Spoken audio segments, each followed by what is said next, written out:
Morning everybody, welcome to the cottage gardens. I'm going to take you on a tour around the gardens. It's going to be quite a long video because I'm going to do a full garden tour, and then in the month I will catch up with some of the details of the planting and where the plants are at as we go into autumn.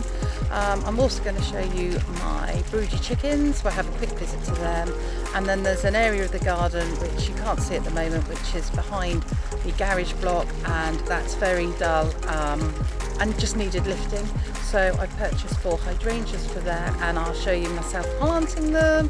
Very short video of that and what that area looks like now. Thank you to everyone that watches to the end, everyone that's clicked on the videos over the last few months, and everyone that's subscribed. It really is appreciated as I start this new YouTube journey. Thank you very much, and see you in the month. So it was another damp night, lots and lots of rain, but a clear night. We had a full moon, which is always a good sign for the morning, and it definitely looks like there's a sun there. I can't believe how much the grass is growing at the moment. So this was mown on Sunday, so less than a week ago, and it really does need another week. So I don't know where to start the tour. Should we start the tour down the rose garden? So as we enter the rose garden area, we are under the plum tree, and we are getting loads of plums falling now, and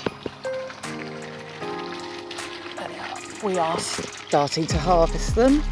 The massive apples are starting to come down.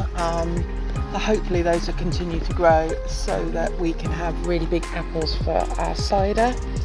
Planters have worked really well this end of the garden, even in the shade. So these two are in the shade, but they're not that much different from the ones that are in the sun. Gorgeous hydrangea here. This is a B&Q hydrangea, and this was called the late pink, but it's came out quite early. Some of the roses have got black spot. They tend to be the older varieties that I have in here. At last, the rhubarb has put on some leaves. I can't believe this rhubarb. It's been here for a few years. I left it in because basically I like rhubarb, but it didn't actually come to anything. But now it is. That's the rhubarb forcer there, which is an old Victorian one. So the ferns are doing beautifully in this shady bit here. There is a Japanese anemone just about to come into flower there, which will really give us a pop of colour. We're under a hazel tree here, and lots of hazelnuts.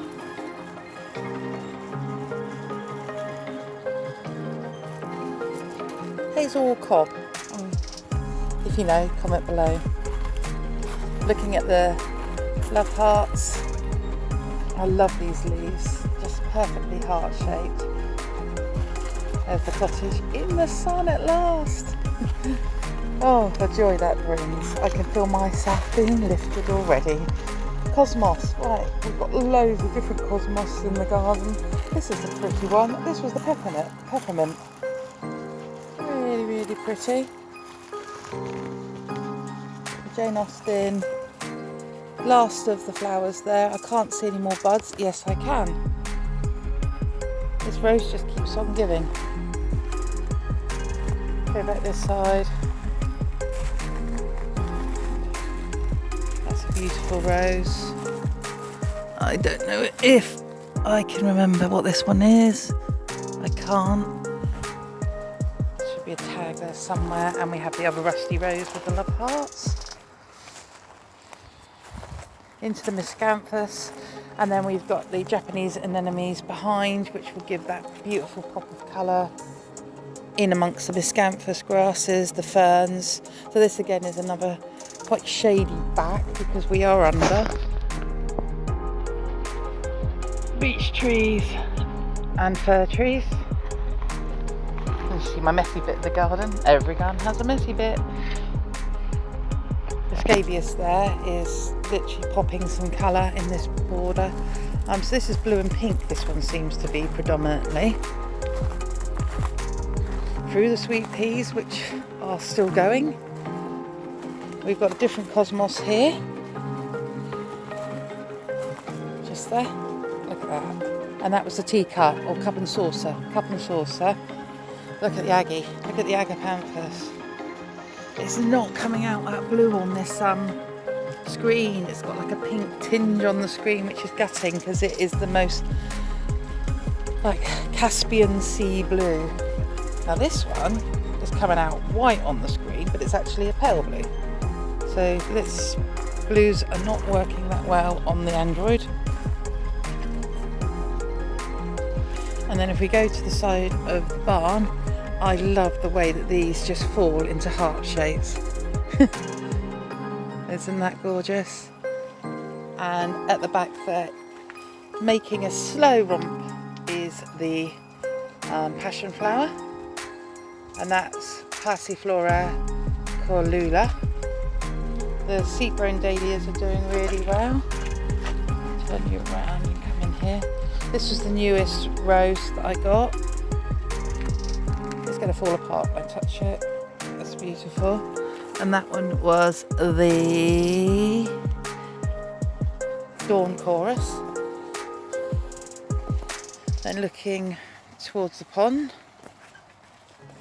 In this bed we've got lots and lots of hostas that have done really well. The only thing that I'll say about the wet weather, it does bring the slugs out. And at the moment we can't get the chickens free range because it's locked down again, avian flu. So look at the sedums, they will pop. And then going through into this bed, Amelia Rose, there she is, she's got some more buds on her. We've got the delphiniums have gone to seed, which I've been collecting. We've got the seed heads from the leeks, which are still looking amazing and statuesque. So I'm going to plant more leeks ready for next year. Let them go to seed. The peonies, there's a hydrangea here, there, and then that peony there, that's put on some great leaf, ready. Oh, there's a nice weed, there you go. I'm showing you how it is. This is what it looks like when it's been raining for 4 weeks and you can't get out in the garden and weed. So you are going to see me warts and all, I'm afraid. I'm not I'd like to be a gardener that had a perfect garden. Looking through this side, you've got the Veronicas, the roses. We've got that peppermint cosmos again, which I saved seeds from because it's so pretty. Lots of this green will be the Love in the Mist, which is late developing.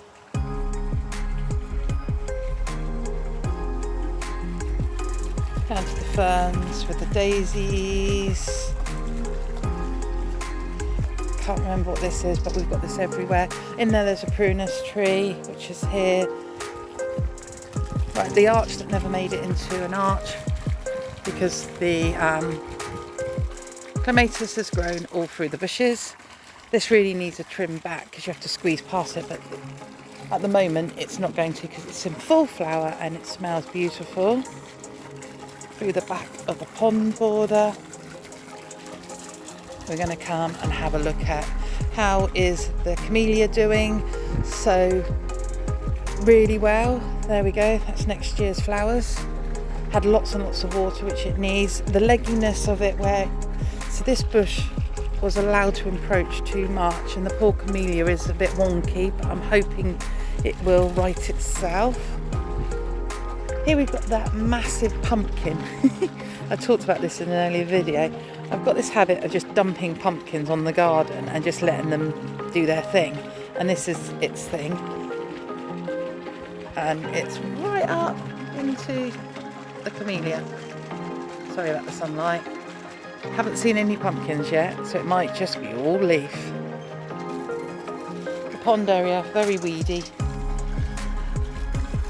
and untidy, but actually it looks quite pretty if you step back. David asked me today, what are these? I don't know. I just planted them. Hedge has had a trim. Oh, look at the sun on the hedge. I'm going to step into the sun now. That's amazing. The joy. border that backs onto our little patio. The daisies, the massive fuchsia that was here when we moved in. We've got the little geraniums still flowering. Loving life. Patio set that we renovated, or my husband renovated back in the early summer. The hydrangea border, the rose, and then through the big herbaceous border. Nicotiana starting us off, the last of the lupins, the feverfews just going over in the middle. The roses are doing incredibly well still. You can just see the ones in the background as well. And not doing well is that clematis there, which seems to have suffered. And then through the daisies, lots of daisies. And these cut really well. I think I might take half of these out though, because it is a bit of a thuggish, yeah, it's a bit thuggish. Through to the phlox. Aren't they looking beautiful? This has had a little bit of a weed through here. And then the brand new area, so the new water butt. And then these polar bear hydrangeas are new in yesterday, just to lift that area.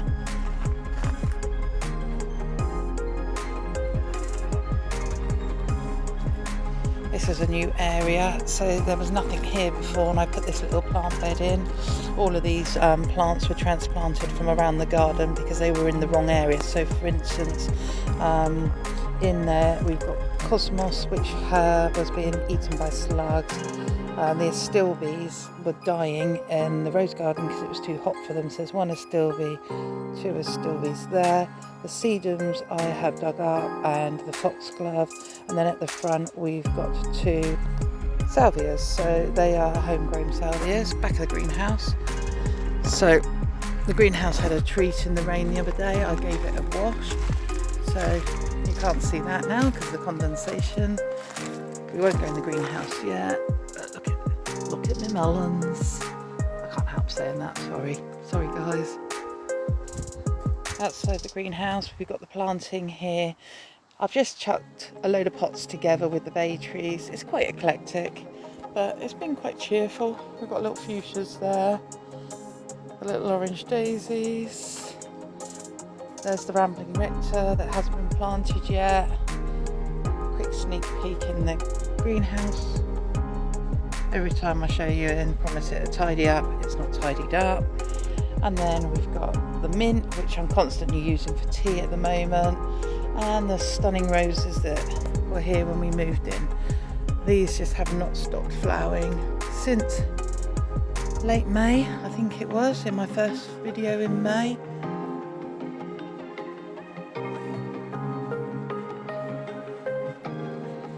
And then this is our bedroom window, and I get to smell the mint and the roses. Pot by the back door, which is being glorious, with lots of geraniums and verbinias in there. Pansies were at the back. To the wishing well. This is the original well for the cottage. It has been capped, so under the wood there is a massive cap. It would be great to dig it out, however, part of me thinks it's been filled in for a reason, and I would worry about how it would affect the foundations of the cottage, because the cottage doesn't have foundations, but you know what I mean. Right, the hydrangea border. Less hydrangea than it will be in the future, but remember I only planted these late last year. These were all the leftovers in the clearance section. This one says it's a hydrangea pink late. There's a hydrangea there which is like a bluey pink. There's one, two. There are loads in here, but it's finding them at the moment. There's another pink there. There's a hydrangea at the back there. Another one there. Masses of sedums, masses of geraniums. There is a dahlia just waiting to explode. More sedums. There is a hydrangea there. There is one there. And then we've got the lace cap here, which is going to be beautiful. Coming down, and I think there's another one in here somewhere. So absolutely gonna be a stunner in the future. It's the season of the dahlia. They are slowly coming out. That's a beautiful fuchsia dahlia. Somewhere in among this lot there is a dinner plate dahlia, but can't find it at the moment. There we are. There's the cottage on a beautiful sunny morning at last. Well, we're at that time of year where we're midway through summer. We're starting to take stock in the garden. You can see areas where you need to put some more plants. You can see where there's gaps. You can see where a plant hasn't done so well. And one of my areas is next to the garage, so I'm going to take you there in a minute. It's a strange area, so it's a very narrow border. It's underneath a massive hedge which is full of ivy and brambles, so it doesn't get a lot of moisture. However, I have this plan. I want to brighten it up with hydrangeas. So I purchased 4. I'm going to take you down there and we're going to talk a little bit about shady areas and what to put in the shady area, and then hopefully you'll see me do that tomorrow. These are hydrangea polar bear, and I have 4 plants here and they are gorgeous.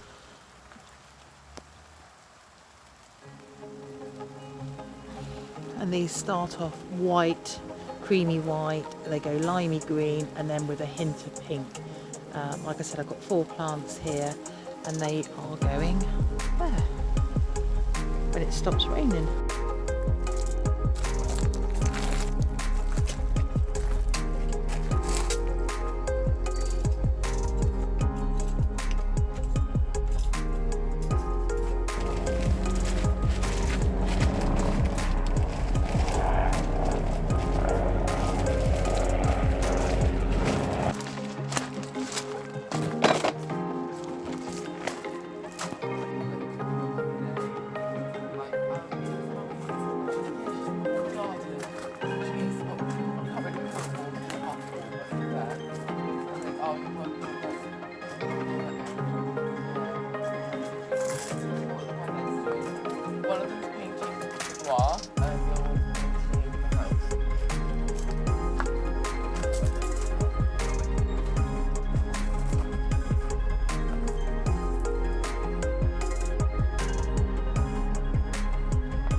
Polar bear, hydrangea polar bear, available from what could be in cute stores. Yeah.